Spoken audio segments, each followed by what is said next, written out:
You're now watching Around the Horne, the weekly internationalist news update with author and historian Gerald Horne. Today is September 17th, 2025. Welcome everyone to the weekly series entitled Around the Horne, which is an internationalist news update with historian and professor Gerald Horne.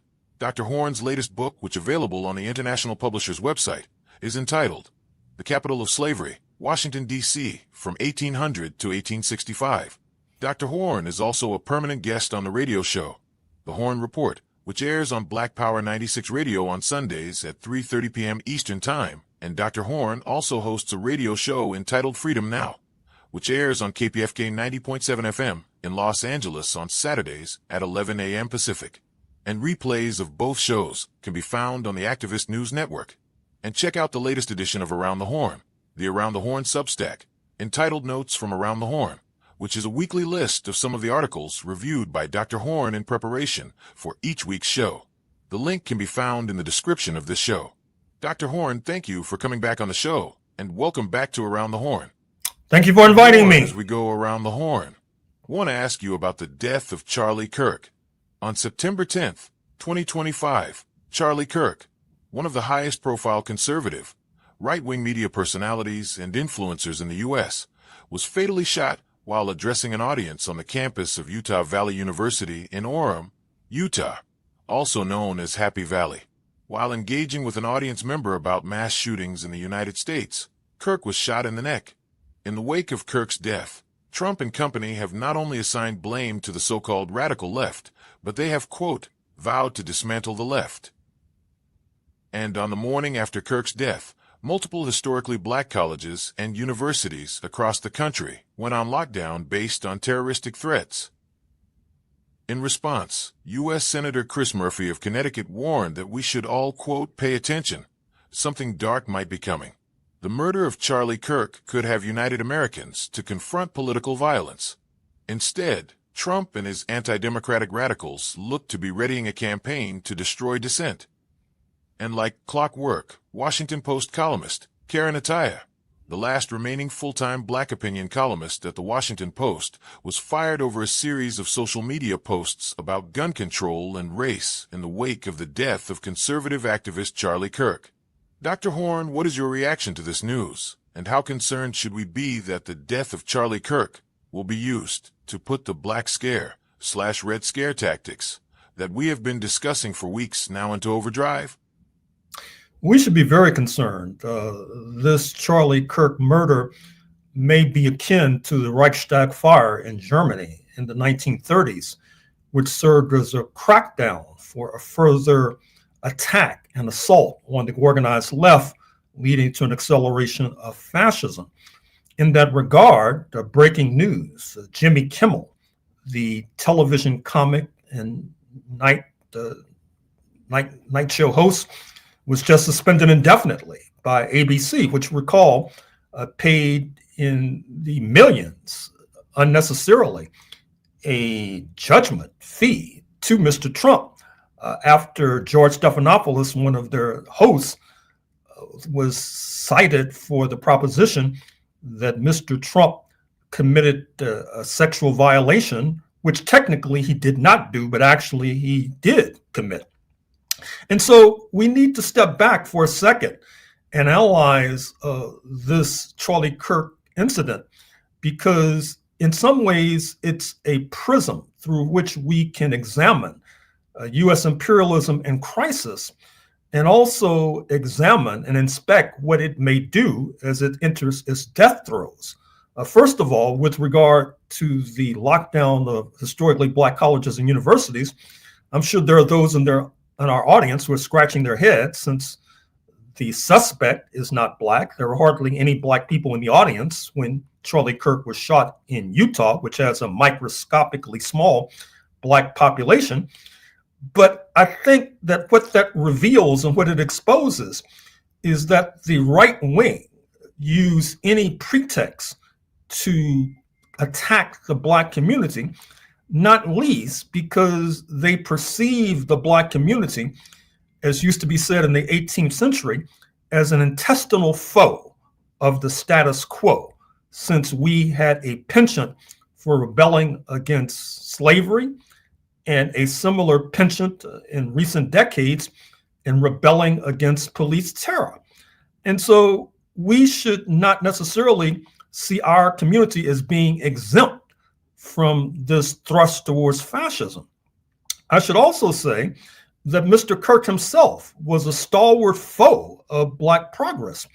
One of his many stinging rebukes of the Black community was that when he got on an airplane and saw a Black pilot, he got nervous since he assumed that they were incompetent and were a so-called diversity hire and might have to call upon a passenger of that plane to land this particular plane. Now, what's interesting as well are the contradictions. That is to say, he's being billed, even by some liberals, as this stalwart proponent of free speech. And yet, his death is being used to crack down on free speech, despite the fact that the clear and plain language of the First Amendment, the vaunted First Amendment to the U.S. Constitution, speaks of the government making no law to abridge freedom of speech. Both Vice President J.D. Vance and Attorney General Pam or Scam Blondie have suggested that those who do not treat this murder and the victim of this murder respectfully should be looking over their shoulder. We should also reiterate what we've been saying for weeks now, which is that the roots of this present crisis rest in no small measure some decades ago when our liberal, quote, friends, unquote, decided to join hands with the right wing in cracking down on those to their left, particularly those of the socialist left. And with the socialist left weakened, the liberals themselves were weakened, and the right wing was strengthened to the point where now Mr. Trump has threatened to jail the 90-plus-year-old billionaire George Soros, who is a major funder of many liberal movements. It's also striking to look at Utah, because Utah, which has a justifiable reputation for conservatism, it's important for the audience to recognize that that has not always been the case. You may know that the Church of Latter-day Saints, or the Mormons, are a bulwark of the population in Utah. In the 19th century, that particular religious organization was at war with the United States government. You should put Mountain Meadow Massacre of 1857 in your search engine box, and you will get a glimpse of what I'm referring to. You may also know, and if you don't, I'll be writing about it in a forthcoming book, that Washington accused the Church of Latter-day Saints of actually arming Native Americans to fight non-Mormon settlers as they were crossing the continent from, say, the state of Missouri to the state of Oregon and Washington Territory, for example. And that has obviously changed, since the Church of Latter-day Saints now are perceived not inaccurately as a bulwark of conservatism. And in fact, given their attempt to missionize, they oftentimes learn foreign languages, which makes them very useful in terms of being CIA agents. But obviously, this is something we're going to have to keep an eye on, because just like when the first and only Catholic president, John F. Kennedy, was slain in Texas in 1963, Texas came in for scrutiny, which was understandable. And I dare say that Utah will be coming in for scrutiny as well. So keep those factoids I just mentioned in the back of your mind. I should also mention some of the wider aspects. The progressive journalist Max Blumenthal has charged, perhaps accurately, that in August 2025, Charlie Kirk himself was called on the carpet by the Zionist billionaire William Ackman, who you may recall helped to rout the first Black woman president of Harvard University, Claudine Gay, because of her perceived lack of enthusiasm in supporting the Israeli genocide post-October 2023, Charlie Kirk and a number of other right-wingers have been critical of late of Israeli genocide, by the way, that was just validated by a United Nations body. And one of his closest comrades, speaking of the Black woman flamethrower, Candace Owens, has also brought this particular fact to the fore.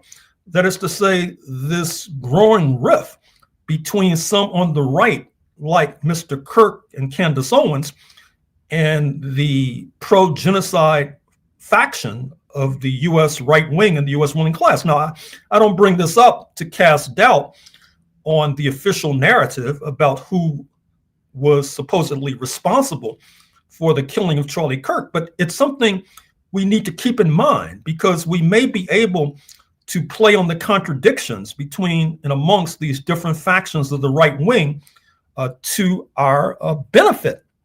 I should also say that another interesting aspect of this story is that Candace Owens is a recent convert to Catholicism. Charlie Kirk was presumably on that path as well before he was killed. And given the religious sectarianism that lies at the heart of the construction of settler colonialism in North America, recall the conflicts between Protestants and Catholics, between London and His Catholic Majesty in Spain, going back to the 16th century. And given the fact that the Protestants are more decentralized than the centralized Catholics who are headquartered in the Vatican, that is also something we're going to have to keep an eye on as we seek to capitalize on the tensions and contradictions amongst various factions of the right. In any case, the Protestants tend to produce more so-called Christian Zionists, such as Mike Huckabee, the current U.S. ambassador to Israel, former governor of Arkansas, than the Catholics tend to do, although footnote, J.D. Vance, the vice president, is also a convert to Catholicism. So we're going to have to keep an eye on his trajectory as well, particularly since he's been in the forefront of those calling for a rout of those who are not sufficiently respectful to the memory of Charlie Kirk. And in fact, he hosted Mr. Kirk's podcast just a few days ago in homage to Charlie Kirk. So in any case, this assassination of Charlie Kirk has manifold domestic and perhaps global consequence. Perhaps it will have significant impact upon the pro-Zionist movement in this country. Perhaps it signals a fragmentation of the pro-Zionist movement. But in any case, we're going to have to watch our backs, because it's apparent that the right wing wants to use this assassination per Mr. Trump to rout any who happen to be left of center. Dr. Horne, as we go around the horn, we want to ask you about this hemisphere. In addition to the U.S. increasing its military provocations against Venezuela, last week, Colombian President Gustavo Petro emphasized that under no circumstances will Colombia be used to invade any nation in the region, including Venezuela, amid rising tensions triggered by the U.S. military deployment in the region. President Petro declared, quote, "Colombia will not lend its territory to any invasion by any neighboring country, nor any of its personnel, unless it is stateless and genocidal. How can we allow an invasion of Venezuela?" In addition, on September 11th, in a landmark trial, former Brazilian President Jair Bolsonaro was sentenced to 27 years and 3 months in prison, hours after being convicted of plotting a coup to remain in power after losing the 2022 election, dealing a powerful rebuke to one of the world's most prominent far-right populist leaders. And a result of how significant this ruling is not just within Brazil, but globally. Brazilians are bracing for possible additional U.S. sanctions due to Bolsonaro's conviction, as President Trump said he was, quote, "very unhappy with Bolsonaro's conviction and U.S. Secretary of State Marco Rubio said on his X account that the U.S. government would, quote, respond accordingly to this witch hunt. Highlighting the geopolitical importance of Bolsonaro's conviction is a report from September 10th that found that imports from China account for more than 5 million Brazilian jobs. Dr. Horne, what is your reaction to this news and these reports of the past week from this hemisphere? Well, we're all going to have to pay attention to a recent report in Politico, the online newsletter, which suggests that a forthcoming national defense strategy of the Pentagon, which plots the way forward for U.S. imperialist hegemony, suggests that the priority should be this hemisphere, and hence the gunboats off the coast of Venezuela, hence the interference in the internal affairs of Brazil, hence the continued pressure on socialist Cuba. But obviously, U.S. imperialism is on the back foot because their key ally in the hemisphere, which we've mentioned more than once, speaking of President Milei of Argentina, is under fire, suffering serious electoral setbacks. His sister, who is his chief advisor, may be drummed out of power because of a corruption scandal. We know that in Ecuador, which is in the same boat as Argentina, with the multi-millionaire, if not billionaire, President Noboa in office, that he is under siege as well. And I was very disappointed from the news from Mexico City, which is that the administration of President Sheinbaum, who has been trying to stand tall against U.S. imperialism, supposedly has imposed stiffer tariffs on exports from China under pressure from U.S. imperialism. And an Allied news report suggested that electric vehicles from China, which are taking the world by storm, has Mexico as its major market, perhaps even more than Russia. Likewise, you have soybean farmers in the Dakotas and in the Midwest who are suffering because China is shifting its purchases of soybeans from the United States to Brazil, hence the continuing pressure on Brazil. So if this story from Politico turns out to be accurate, that is to say, U.S. imperialism keeping a close tab on events in this hemisphere, obviously this calls for enhanced and intensified solidarity on our part, particularly in defense of the beacon of this hemisphere, speaking of socialist Cuba. Dr. Horne, as we go around the horn, I want to ask you about West Asia. It has been a pivotal week of shifts in West Asia. Israel's bombing of Hamas leaders in Qatar seems to have sparked what analysts are referring to as the, quote, week of chaos in West Asia, and they go on to opine that this week may have lasting regional ramifications. Dr. Horne, what should our audience know about this week of chaos in West Asia, and do you think it will have lasting regional, and we would add global ramifications? Assuredly, and let me point the audience to a story in the New York Times just yesterday, which suggested that Mr. Trump, in his recent visit to the Persian Gulf and breaking bread with the corrupt monarchs of that region, cut a deal with United Arab Emirates, where in return for Emiratis buying billions of dollars in Trump cryptocurrency, in return, Trump authorized that NVIDIA, a major producer of these chips that are so necessary for artificial intelligence, speaking of NVIDIA, was authorized to cut a deal with the Emiratis, despite the fact that there was opposition in the White House because of the Emiratis' close ties, we were told, to the People's Republic of China. I have to say that many of us were disappointed by the meeting in Doha of the enraged and outraged Qataris, who of course suffered a bombing, which we reported on last week at the hands of the Israelis.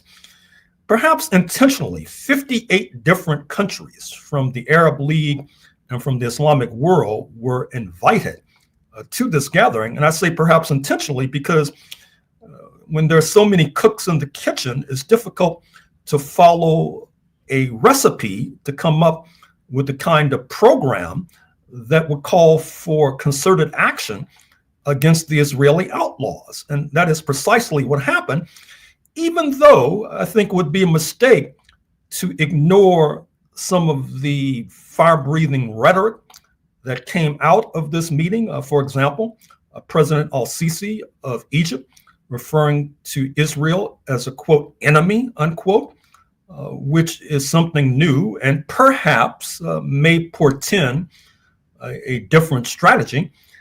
This meeting in Doha may also cause President Erdogan of Turkey to get off of his fanning, because supposedly Ankara is a close ally of Doha, but we have not seen the kind of action from Turkey that we had expected. In fact, in light of the fact that Israelis are moving in droves to Cyprus, and in light of the fact that since 1974, Turkish forces have occupied a good deal of Cypriot territory, that may be the occasion for a direct clash between Israel and Turkey. It was also disappointing as well to see that President so-called al-Shara al-Jalani of Syria was welcomed in Doha despite his al-Qaeda background. In fact, as we've said more than once, the U.S. left that supported the overthrow of the al-Assad regime in Damascus should be engaged in intense self-criticism in light of the rise of this al-Qaeda leader, who, by the way, is now being pressured to come to some sort of deal with the Israelis. And presumably this will take place, which will then allow Syria perhaps to be used as a springboard against attacks on the Islamic Republic of Iran. In any case, it's important to point out that even though the Doha meeting did not bring the kind of concerted action that many of us had hoped for and expected, we should not dismiss its significance and its consequence altogether, because I dare say that Doha or Qatar is not the last corrupt monarchy that will be attacked by the Israelis. And if that turns out to be the case, I think that the next necessary step, minimally, will be breaking off diplomatic relations between states like the United Arab Emirates and Israel, and perhaps overthrowing the sellout Abraham Accords altogether. Recall that that was negotiated by Mr. Trump in his first term, which allowed Morocco and Bahrain and the UAE to extend a diplomatic olive branch to Israel. Minimally, that olive branch should be tossed into the fire. Dr. Horne, as we go around the horn, we want to ask you about Europe. First, on September 12th, the Financial Times published an article entitled, "Germany's Industrial Heartland Braces for AfD Wave. Local elections set to cement right-wing shift in North Rhine-Westphalia, a former Social Democrat stronghold. The AfD is the alternative for Germany, which is a far-right party in Germany that is not just on the rise, but is taking over in Germany. And in France, it has been a turbulent week in France. On September 8th, Francois Bourg lost his job as prime minister after calling for a confidence vote. He was booted for pushing an austerity budget. On September 9th, French President Emmanuel Macron named one of his closest allies, Sébastien Lecornu, to become France's new premier. On September 10th, a wave of nationwide protests dubbed Block Everything fell short of organizers' expectations. On September 11th, a French parliamentary report recommended banning the social media app TikTok for under 15s. And on September 12th, France saw its sovereign credit score downgraded by the ratings agency Fitch. And on September 13th, U.S. President Trump called on all NATO countries to stop buying Russian oil. Dr. Horne, what is your reaction and analysis of this news? And where do you see Europe heading? Well, on the other side of the ledger, I should point out that European pressure on Israel is intensifying. For example, the usual suspects, including Spain and Ireland, are calling for Israel to be booted out of the so-called Eurovision talent contest, which is a very popular event in the European Union and Europe in general. And of course, Israel, for some reason, has a de facto membership in this particular club. I should also point out that debating in Strasbourg in the European Parliament, as we speak, is a resolution to basically abrogate the free trade deal and other commercial conventions between Israel and the European Union. But on the other hand, Mr. Trump has basically called the bluff of many European states by suggesting that they should stop buying oil from Russia if they want the United States to crack down on Russia. And they do not necessarily intend to do so. And he also suggested that they should also crack down on trade with China and India, which certainly the Europeans do not plan to do. And so that gives Mr. Trump an excuse to not necessarily follow the Europeans down the primrose path of waging war against Russia. And he suggests that if they want to do that, he'll be happy to hold their coats. I should also mention that Mr. Trump, as we speak, is in London being feted by King Charles III. Interestingly enough, we should also add to that sad litany of the strength of the right, the Nazi-curious Alternative for Germany party, the so-called National Front in France, Mr. Trump's close British comrade, speaking of Nigel Farage, according to certain polls, is doing quite well, even though he has the stench of fascism all about him. So once again, the news from the North Atlantic is not very encouraging, setting aside momentarily their potential crackdown on Israel, which obviously means we need to keep our powder dry. Dr. Horne, as we go around the horn, we also want to talk to you about news from the African continent, particularly as it relates to U.S. immigration. First, it was reported on September 11th that the Trump administration unveiled a plan to boost white immigration to the United States after false white genocide claims made against South Africa. However, in stark contrast to U.S. efforts to encourage and even entice white folk to settle in the the U.S. has been operating in overdrive to expel immigrants from largely non-white countries, as varied as Nepal and Nicaragua. And on September 10th, the president of Ghana, John Dramani Mahama, announced that Ghana has agreed to accept West African nationals deported from the United States, and that 14 West African deportees have already been accepted and arrived in Ghana from the U.S. Dr. Horne, what is your reaction and analysis of this news? Well, on the other side of the ledger, our friends in Brooklyn, the December 12th movement, are holding a rally on September 20th at the United Nations in support of Zimbabwe, which had the audacity and gumption some years ago to engage in land reform, expropriating the European minority that illicitly and perhaps illegally stole the land from Africans, some of that land being pilfered as recently as 1945. And that, in many ways, is a kind of rebuff and response to Mr. Trump's racist, white supremacist policies.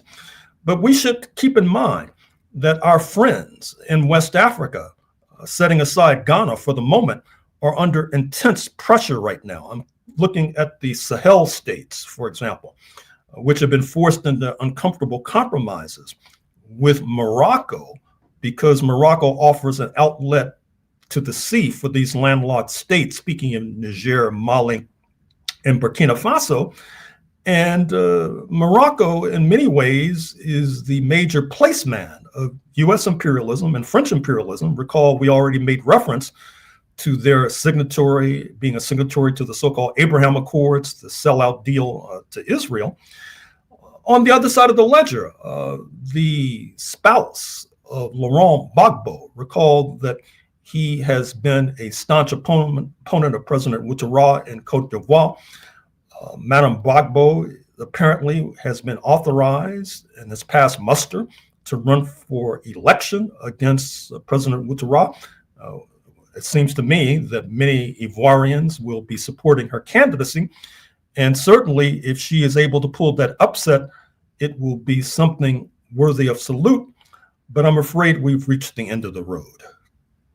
We state these facts only to let you know that those of us who are revolutionary, Pan-Africanists, is not because we love revolution. It is historically determined, and we have no alternative but to follow history and to use history for the benefit of our people.